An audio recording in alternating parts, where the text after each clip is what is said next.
श्री गोपाळ कृष्ण भगवान की जय। लीळा नंबर 325। रस्त्यात पद्मनाभीची भेट। मनोरथ प्रसंगी धांदूल मोक्षाची कहाणी।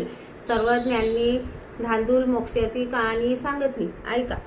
पद्मनाभी असा मनोरथ केला की आमचे सर्व नातेवाईक सर्वज्ञांच्या ठाई दर्शनाला जर येऊ लागले तर मी सर्वज्ञांजवळ सुखाने राहू शकेल। सर्वज्ञ म्हणाले, काय बटिका, धांदुलाप्रमाणे सहकुटुंबी मोक्षाला जाऊ पाहत आहेस काय? तेव्हा बाईसाने विचारले, बाबा धांदूल तो कसा? मग सर्वज्ञांनी पूर्वील धांदुलाची गोष्ट सांगितली। बाई, धांदूल तो गरीब कुणबी शेतीचा व्यवसाय करीत होता। रात्री स्वर्गाहून हत्ती येऊन त्याच्या शेतातील कापूस खाऊन नासाडी करून सकाळी निघून जात होता। तो कुणबी शेतात आल्यानंतर कपाशीच्या पिकाचे नुकसान झालेले पाहून म्हणाला, कोणाची तरी म्हैस येते आणि माझे कपाशीचे पीक खाऊन जाते। तो हत्ती रोज येत असे व खाऊन परत जात असे। एके दिवशी तो कुणबी राखण करण्यासाठी राहिला। तेवढ्यात तो हत्ती आला आणि धांदूल म्हणाला, अरे हा कोणाचा रे?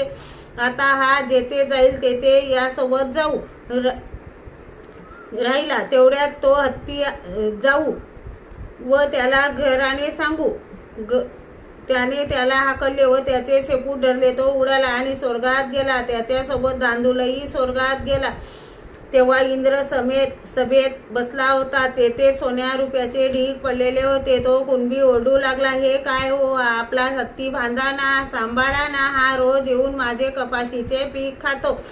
मी गरीब कुणबी। इंद्राने विचारले, तुझे किती नुकसान झाले? माझे बरेच नुकसान झाले। असं का? तर जा पलीकडे, तेथे सोने रुपयाच्या राशी आहे, त्यातून तुला नेता येतील तेवढे घेऊन जा। मग तो गेला व चादरीत गाठोडे बांधून घेतले आणि विचारले, आता मी परत जाऊ कसा? त्यांनी सांगितले, हा हत्ती जाईल ना, त्याच्यासोबत जा। त्याने परत त्याचे शेपूट धरले। मग तो हत्ती त्याला घेऊन आला। धन घरात टाकले। श्री गोपाळ कृष्ण भगवान की जय।